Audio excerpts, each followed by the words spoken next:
Students, today we will solve class 8 chapter 1st crop production and management, very short types of question second and short types of question. जैसा हमने अपने previous video में class 8 science chapter 1st का जो optional question है fill up trick match the following true false इसको solve किया और जो वेरी शॉर्ट टाइप्स क्वेश्चन है या वन वर्ड क्वेश्चन है उनको भी सॉल्व किया। तो इस वीडियो में हम जो very short types of question second type का दिया हुआ है और शॉर्ट टाइप्स ऑफ क्वेश्चन और लॉन्ग क्वेश्चन उसको करेंगे। तो very short types of question second का पहला क्वेश्चन है वो है difference between rabi crop and kharif crop. तो रबी क्रॉप और खरीफ क्रॉप में अंतर बताएंगे।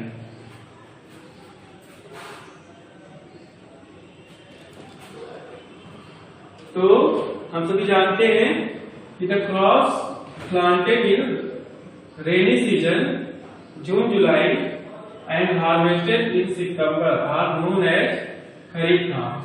तो ऐसे क्रॉप्स जो कि रेनी सीजन में प्लांट होते हैं जून जुलाई में और हार्वेस्ट कब होते हैं, हार्वेस्ट होते हैं वो सितंबर या अक्टूबर में, उसको हम खरीफ क्रॉप करते हैं। जैसे पैडी धान की फसल हो गई, cotton, groundnut etc।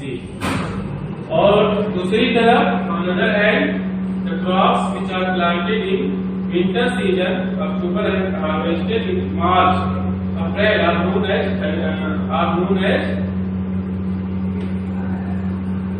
As rabi crops.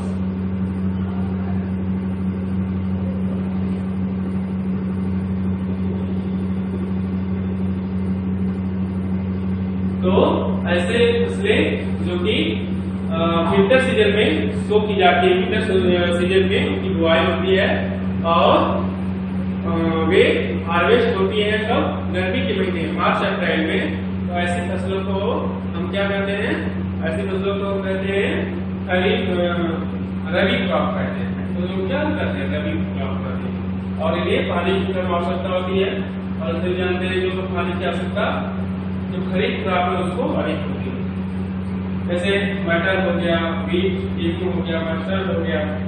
और दूसरा जो टाइप है how to leguminous plant are beneficial for the field of crop.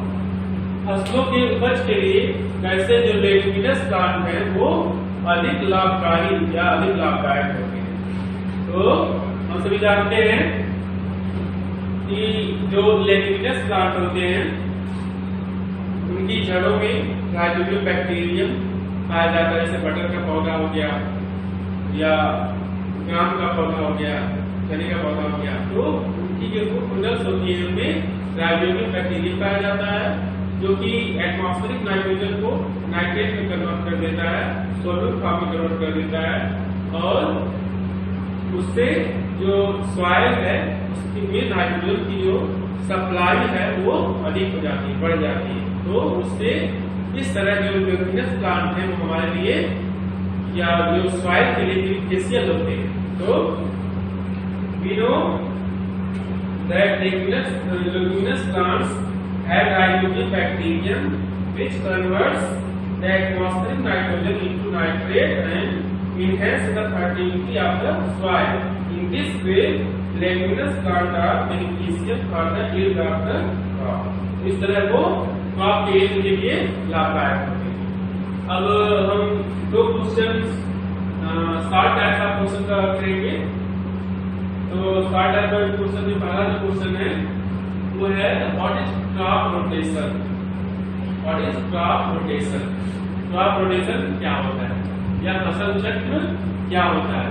Spread की जगह पर तो क्रॉप रोटेशन का फसल चक्र क्या होता है, when different crops are grown alternately on the same field known as crop rotation. जब दो अलग अलग किस्म के जो फसलें होती हैं वो एक ही फील्ड में अल्टरनेटली मतलब एक सीजन के बाद बोई जाती हैं तो उसको हम क्या करते हैं, फसल चक्र कहते हैं। मतलब एक सीजन में हम मान लीजिए गेहूं का पौधा लगा दे रहे हैं विंटर में, और फिर अगले विंटर में हम उसमें मटर का लेफिंगस प्लांट लगा दे रहे हैं, तो इसमें जो फर्टिलिटी होती है वो सॉइल की वो बनी रहती है, क्योंकि जो न्यूट्रिएंट्स हैं वो सॉइल के वो उसको मान लीजिए जो गेहूं का पौधा है वो उसकी जड़ें थोड़ी ऊपर रहती है, वो ऊपर की जो न्यूट्रिएंट्स है उसको टेक कर लेंगे। और अगले सीजन में हम उसमें अगर मटर का पौधा लगा रहे हैं तो हम जानते हैं मटर का जो पौधा होता है उसमें राइजोबियम बैक्टीरिया उसके रूट इंडर्स कहा जाते हैं, जो कि सॉइल के अंदर जा करके उसमें नाइट्रोजन की सप्लाई है वो बढ़ा देते हैं। तो इससे जो हमारी जो फसल है वो उसका जो यील्ड है, उसकी जो उपज है वो बढ़ जाए।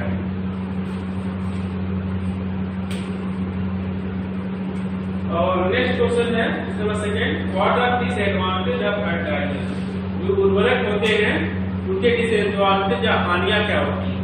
तो डिसएडवांटेज ऑफ फर्टिलाइजर, पहला हानि है excessive use of fertiliser make the soil less fertile. अत्यधिक प्रयोग फर्टिलाइजर्स का उससे जो सॉइल होती है वो कम उपजाऊ हो जाती है। और एक सॉइल पोल्यूशन, इससे मृदा प्रदूषण होता है। इससे क्या होता है, मृदा प्रदूषण होता है। They pollute water and aquatic animals, leading to lakes, rivers and ponds. जो उर्वरक होते हैं वो पानी में मिल करके, बस आप जैसे जानते हैं बाढ़ आती है या बाढ़ आती है तो फसलों में जो हम फर्टिलाइजर्स डालते हैं वो वाटर के माध्यम से मिल करके रिवर्स में, लेक्स में, पॉन्ड्स में क्या मिल जाती है, उससे जो जलीय जीव है वह बहुत ही बैडली प्रभावित होते हैं। They pollute water and aquatic animals, leading to lakes, rivers and ponds. Fertilizer does not add any humus to the soil, और फर्टिलाइजर सॉइल के अंदर ह्यूमस को भी नहीं ऐड करते हैं। तो जानते हैं जो डेड प्लांट्स और एनिमल्स होते हैं उनके जो रिमेन्स होते हैं उनके डिकम्पोजिशन से ह्यूमस का परसेंटेज या सॉइल बढ़ता है, जो सॉइल के लिए बहुत उपजाऊ या बहुत ही लाभदायक होता है, लेकिन फर्टिलाइजर में ह्यूमस नहीं मिलता है।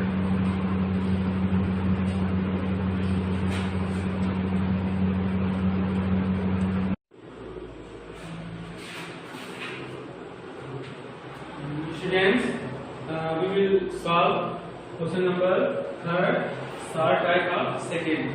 So in short type of second, question number 3rd is what are agricultural implements? Agricultural instruments मतलब जो कृषि कार्य जिससे किए जाते हैं वो यंत्र जिससे कृषि कार्य किए जाते हैं, जैसे प्लाविंग होता है ट्रेड का, लेवलिंग होता है। तो जिन यंत्रों की सहायता से ये सारे कार्य संपन्न किए जाते हैं उन्हीं को हम एग्रीकल्चरल इंप्लीमेंट्स या कृषि संबंधी जो यंत्र हैं या टूल्स हैं उनको कहते हैं। तो breaking of big clumps of soil, जो सॉइल है मिट्टी है उसके जो क्लम्प्स हैं उसको तोड़ना, जो मिट्टी में जो बड़े टुकड़े होते हैं वो क्लम्प्स कहते हैं, उनको तोड़ करके उनको गुरगुरा बनाया जाता है या उनको बहुत ही बारीक कड़ों में बना दिया जाता है। तो टू गेट बेटर यील्ड, क्योंकि जब अच्छे से प्लाविंग हो जाती है फील्ड की और अच्छे से लेवलिंग हो जाती है तो जो रूट्स होती हैं पौधों की वो प्रॉपरली सॉइल के अंदर जाती हैं और प्रॉपर तरीके से उनको न्यूट्रिएंट मिलता है। तो seeds to get better yield is done with the help of various tools called agricultural implements. तो यह विभिन्न टूल्स के द्वारा, विभिन्न यंत्रों के द्वारा ये कार्य संपन्न किया जाता है, तो उसी को हम एग्रीकल्चरल इंप्लीमेंट्स कहते हैं। जैसे प्लाव हो गया, हो गया, कल्टीवेटर हो गया और लेवलर हो गया, इसके द्वारा हम कृषि संबंधी कार्य करते हैं। दूसरा क्वेश्चन है नेम एनी टू फर्टिलाइजर्स, दो उर्वरक के नाम बताओ। तो उसमें पहला है नाइट्रोजन, दूसरा फास्फोरस। और भी कई सारे फर्टिलाइजर हैं जैसे पोटेशियम हो गया, अन्य कई सारी चीजें हैं। क्वेश्चन नंबर 5 है what is need of irrigation, सिंचाई की आवश्यकता क्यों होती है। तो irrigation is essential for proper growth and development of different parts of plant. तो सिंचाई की आवश्यकता होती है क्योंकि सिंचाई के द्वारा ही प्रॉपर डेवलपमेंट होता है। Irrigation is essential for proper growth and development of different parts of the plant. Plant के जो डिफरेंट पार्ट होते हैं वो वाटर के द्वारा ही वाटर की नीड उनको ज्यादा होती है। हम तो जानते हैं एक प्लांट के अंदर 90% वाटर होता है। ह्यूमन बीइंग के शरीर में 72% वाटर होता है, लेकिन जो प्लांट्स होते हैं उनमें 90% वाटर होता है। तो वाटर की आवश्यकता उनको बहुत अधिक होती है क्योंकि वाटर के द्वारा ही वो उसके जो विभिन्न पार्ट्स होते हैं वो प्रिपेयर होते हैं। Question number 6, what are the advantage of using manure?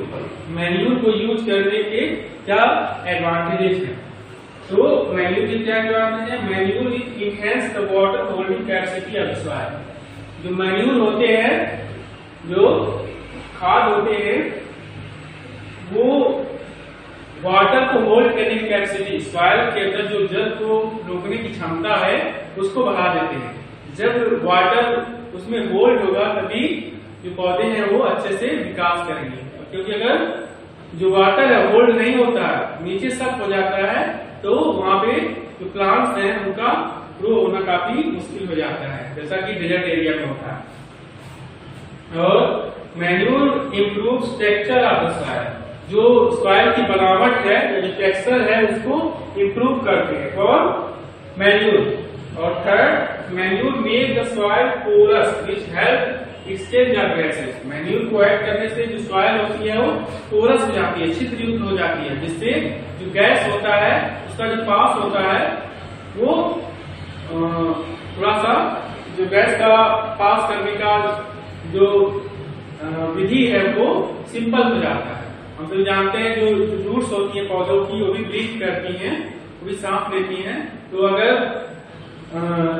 जो सॉइल पोरस है तो ब्रीथिंग जो रेट है वो बढ़ेगा और पौधे का डेवलपमेंट अच्छे तरीके से होगा। और नेक्स्ट है manure adds a lot of humus to the soil. जो मैन्यूर होते हैं वो सॉइल के अंदर ह्यूमस की मात्रा, जो प्लांट और एनिमल्स के डेड पार्ट होते हैं उससे ह्यूमस बनता है। ह्यूमस जो होता है वो मैन्यूर उसको ऐड करता है, जिससे प्लांट का अच्छे से ग्रोथ होता है। और हम 7 टाइप्स ऑफ क्वेश्चन का जो दूसरा क्वेश्चन है उसको देखेंगे। इस क्वेश्चन में है कि difference between manure and fertiliser. Manure और फर्टिलाइजर्स के बीच में डिफरेंस बताइए। तो पहला डिफरेंस क्या होता है? Manures are prepared in the field by microbes. तो मैन्यूर्स होते हैं वो माइक्रोब्स के द्वारा फील्ड में प्रिपेयर किए जाते हैं। इसमें जैसे काउ डंग हो गया, फैलो डंग हो गया, या जो प्लांट और वेजिटेबल वेस्ट है उसको हम पिट बना करके गड्ढे में रख देते हैं और वहां पे जो माइक्रोब्स होते हैं वो काउ डंग या फैलो डंग या जो वेजिटेबल वेस्ट है उसको डिकम्पोज करके मैन्यूर बना देते हैं। और फर्टिलाइजर प्रिपेयर फैक्ट्री, और फर्टिलाइजर्स होते हैं वो फैक्ट्री में प्रिपेयर होते हैं, वहां पे उसको केमिकल के द्वारा प्रिपेयर किया जाता है। Second, manure are natural organic substance. Manure क्या है? वो प्राकृतिक और कार्बनिक पदार्थ हैं या कार्बनिक पदार्थ होते हैं। लेकिन फर्टिलाइजर्स होते हैं यार मैन मेड इनऑर्गेनिक सॉल्ट, वो इनऑर्गेनिक सॉल्ट होते हैं। Manures adds a lot of humus to the soil. Manure soil के अंदर ये सारे ह्यूमस को ऐड करते हैं। Fertiliser does not add any humus to the soil. लेकिन फर्टिलाइजर कोई भी ह्यूमस सॉइल के अंदर ऐड नहीं करते हैं। Manure is not expensive. Manure महंगा नहीं होता है, but fertiliser are expensive. Fertiliser क्या होते हैं? महंगे होते हैं। तो ये सारे डिफरेंस हमने फाइंड किए।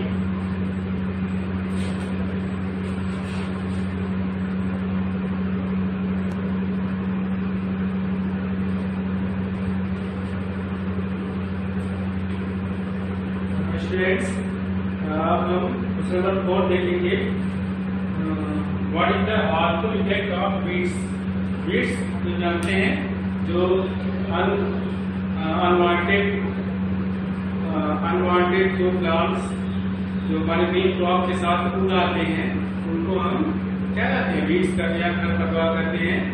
तो जो what is the harmful effect of weeds, जो खरपतवार होते हैं जो हमारे मेन फसल के साथ उगाते हैं, उनका हानिकारक प्रभाव क्या होता है।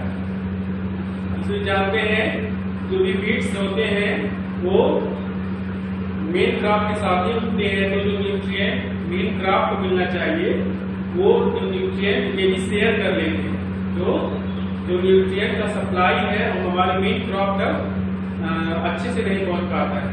तो ये जो वीड्स हैं वो डेंजरस होते हैं हमारे क्रॉप के लिए। तो weeds compete with the crop plant और nutrients, water, sunlight and space which are all crop plants. तो जो खरपतवार होते हैं वो कॉम्पीट करते हैं, वो कंपटीशन करते हैं या प्रतियोगिता करते हैं किसके साथ, क्रॉप प्लांट। जो हमारे क्रॉप प्लांट है जैसे मान लीजिए पैडी हो गया, वीट हो गया, पी हो गया। और न्यूट्रिएंट इसके लिए पोषक तत्वों के लिए, वाटर जल के लिए, सनलाइट सूर्य के प्रकाश के लिए, स्पेस और वो जगह भी घेरते हैं। और क्रॉप प्लांट जो कि क्रॉप के लिए था वो जगह वो खुद ग्रहण कर लेते हैं, उसको हानि पहुंचाते हैं। दूसरा, some weeds release toxic substances, कुछ ऐसे weeds होते हैं जो टॉक्सिक सब्सटेंस या कह सकते हैं कि जो जहरीले पदार्थ को छोड़ते हैं। टॉक्सिक सब्सटेंस का poisonous for animal and human being, क्योंकि एनिमल और ह्यूमन बीइंग के लिए पॉइजनस होते हैं, तो इसलिए भी जो weeds होते हैं वो हानिकारक है। पर some weeds interfere in harvesting the crop, जब हम फसलों की कटाई करते हैं वीड्स भी उनके साथ साथ आ जाते हैं। तो जब हम हार्वेस्ट करते हैं बाय कंबाइन या बाय सिकल्स, तो हार्वेस्ट करते समय उनके जो सीड्स होते हैं वो मेन क्रॉप के सीड के साथ मिल जाते हैं, और जो कि उनको अलग करना थोड़ा सा इजी नहीं होता है। तो इस तरह जो वीड्स होते हैं वो डेंजरस होते हैं। इस तरह जो शॉर्ट टाइप से क्वेश्चन का जो लास्ट क्वेश्चन था वो ये इंटू का। अब हम लोग लॉन्ग टाइप ऑफ क्वेश्चन को देखेंगे। लॉन्ग टाइप ऑफ क्वेश्चन में सब पहला क्वेश्चन है, describe the modern method of irrigation in the Hind. जो मॉडर्न मेथड है इरिगेशन का, सिंचाई का जो आधुनिक विधि है उसको डिस्क्राइब करिए। तो हम सभी जानते हैं कि जो आधुनिक विधि है उसमें सबसे पहले स्प्रिंकलर सिस्टम और जो ड्रिप इरिगेशन है वो मॉडर्न मेथड में आता है इरिगेशन की। हम सभी जानते हैं जो ट्रेडिशनल मेथड था इसमें हम ढेकली, रहट या कुएं के द्वारा सिंचाई करते थे, और लेकिन मॉडर्न मेथड में जो अत्यधिक मॉडर्न है वो स्प्रिंकलर सिस्टम और ड्रिप इरिगेशन होता है। हालांकि आजकल हम लोग पंपिंग सेट से भी अधिक सिंचाई करते हैं, ट्यूबवेल के द्वारा करते हैं, लेकिन ऐसे एरिया जहाँ पे वाटर का जो सप्लाई है वो बहुत ही स्केयर होता है, बहुत ही मुश्किल होता है, वहां पर सिंचाई के लिए हमें बहुत ही अत्याधुनिक तरीकों का यूज करना पड़ता है, जिनमें स्प्रिंकलर सिस्टम और ड्रिप इरिगेशन प्रमुख होते हैं। तो स्प्रिंकलर सिस्टम क्या होता है हम सभी जानते हैं। तो स्प्रिंकलर सिस्टम में स्प्रिंकलर सिस्टम में main pipeline which is laid in the field in the perpendicular pipes having rotating nozzles on their tops are joined to the main pipeline at regular interval. They are called sprinklers. जैसे हम सभी लोग fountain देखते हैं ना, फव्वारा देखते हैं, फव्वारा में छोटे छोटे पाइप्स लगे होते हैं, उनमें होल्स होते हैं, और उन होल्स के द्वारा जो वाटर है वो चारों तरफ स्प्रेड होता है।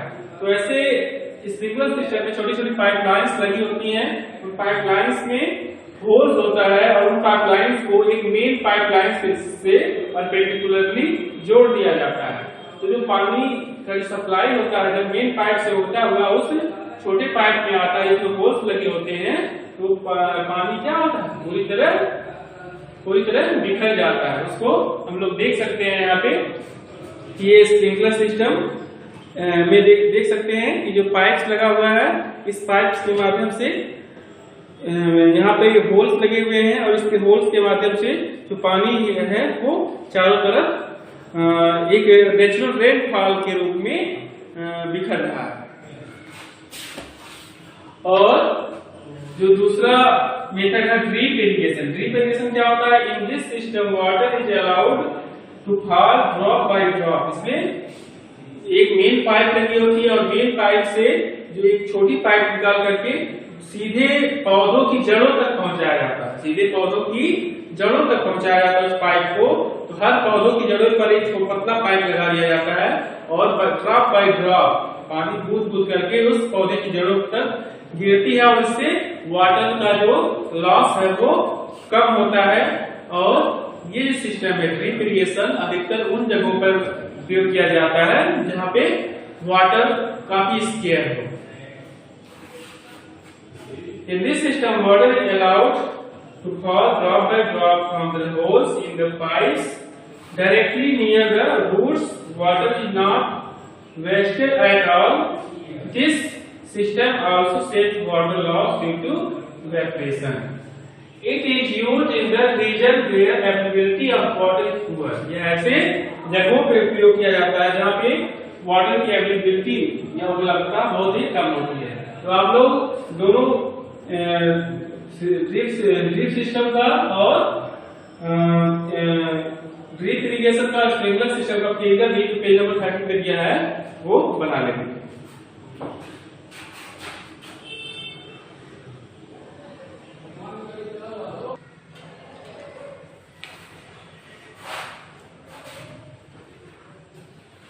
स्टूडेंट्स अब हम लॉन्ग टाइप का क्वेश्चन का तीसरा क्वेश्चन लिखेंगे। तीसरा क्वेश्चन है what are the methods of sowing the seeds. बीज को सो करने का या बीज को बोने का कितने मेथड्स होते हैं उनको बताइए। तो सोविंग ऑफ सीड्स जैसा हम सभी पढ़ चुके हैं कि उसके 4 मेथड्स होते हैं। 4 मेथड्स में पहला है मैनुअल मेथड।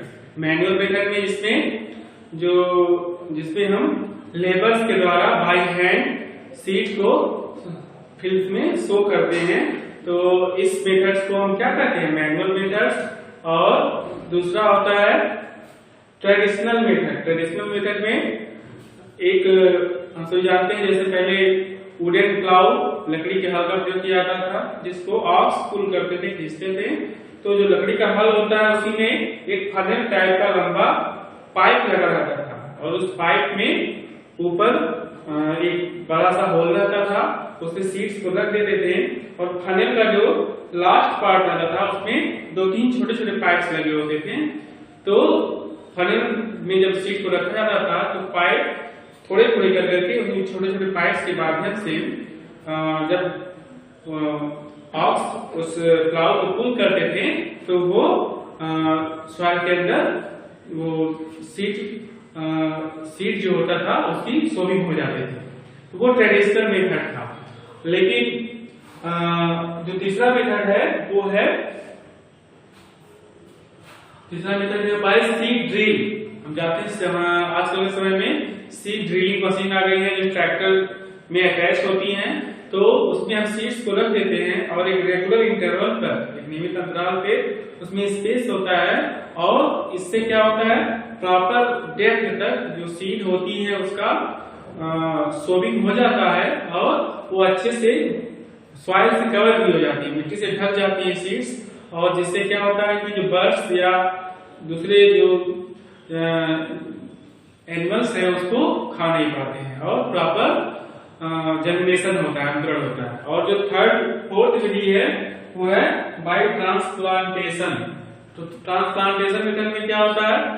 इसे ट्रांसप्लांटेशन में पहले हम नर्सरी तैयार करते हैं, सीड्स को एक जगह सो कर देते हैं, उसमें नर्सरी तैयार करते हैं। जब सीडलिंग हो जाती है, अंकुरित हो जाते हैं तो वो तब उनको मैनुअल मेथड के द्वारा अलग अलग डेप्थ पे, एक उचित गहराई पे या उचित दूरी पे उनको हम उसको हम रोपाई कर देते हैं। जैसे धान का फसल हुआ या बैगन का या चिली का, तो उसको हम नर्सरी में तैयार करके, प्याज का भी, फिर उसको हम प्रॉपर डेप्थ पे या उचित दूरी पे उसको प्लांट कर देते हैं। तो सबसे पहला मेथड है मैनुअल मेथड। मैनुअल मेथड में क्या होता है In this method, seeds are scattered over the field manually by hand.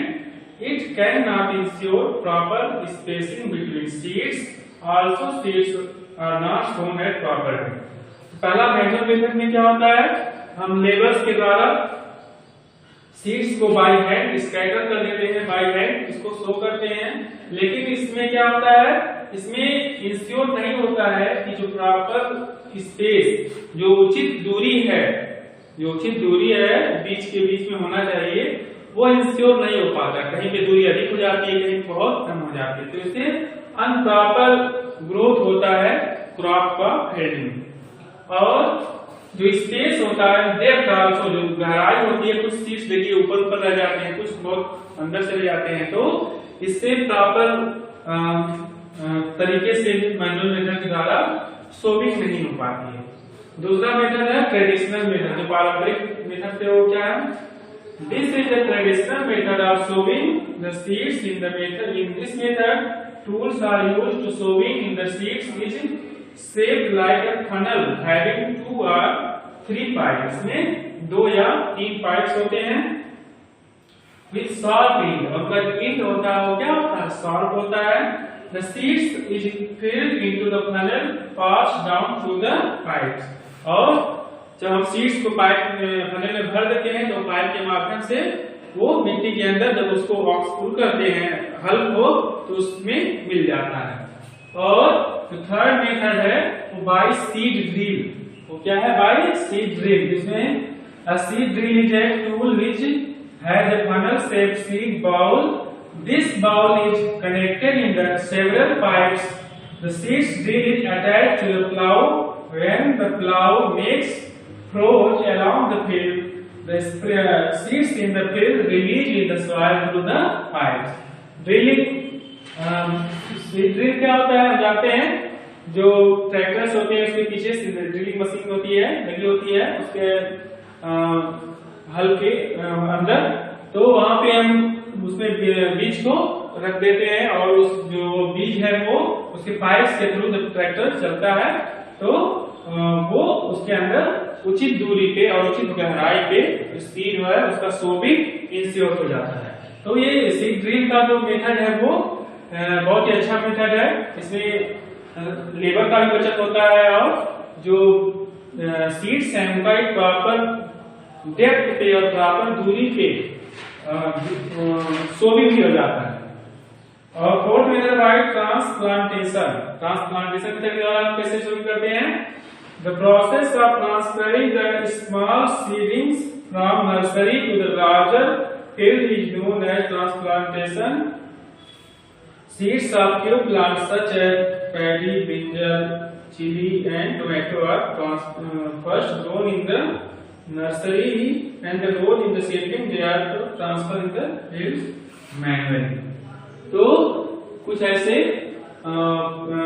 Plants होते हैं जैसे पैडी हो गया या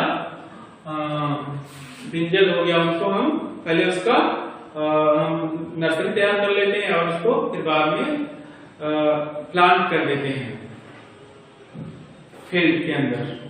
तो इस प्रकार ये चारों मेथड हम जो सोविंग होते हैं उसको हम लोग यहाँ पे कर लिए हैं। अब नेक्स्ट वीडियो में हम जो फोर्थ क्वेश्चन है उसको करेंगे।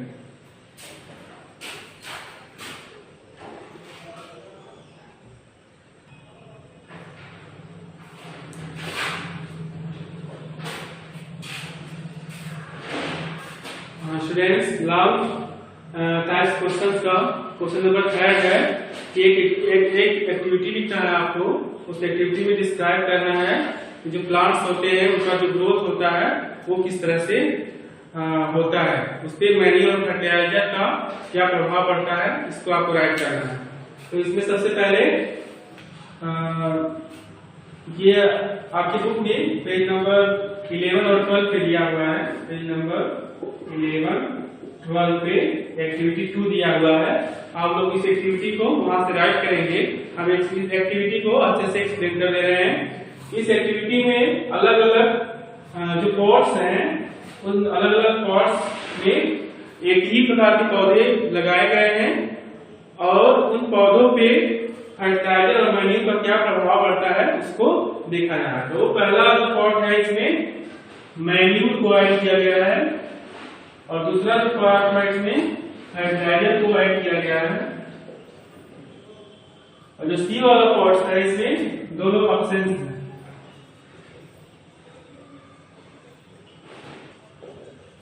तो इससे क्या क्या प्रभाव पड़ता है, देखिए पहले हमारे पार्ट में मैन्यूर को ऐड किया गया है तो इसका विकास हुआ है क्योंकि इसमें ह्यूमस पाया जाता है, इसके पत्ते और प्लांट हेल्दी हैं। लेकिन जो बी वाला पॉट है वो उसका विकास अधिक हुआ है क्योंकि इसमें फर्टिलाइजर को ऐड किया गया है।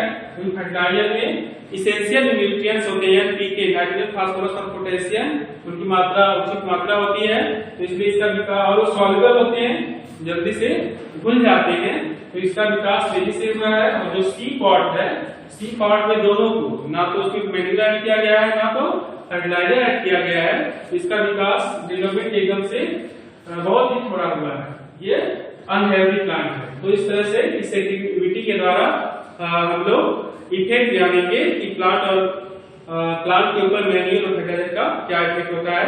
तो आप लोग बुक से एक्टिविटी 2 को पूरा राइट कर लीजिएगा। So thank you students, I will make the next video of chapter 2 in our next video.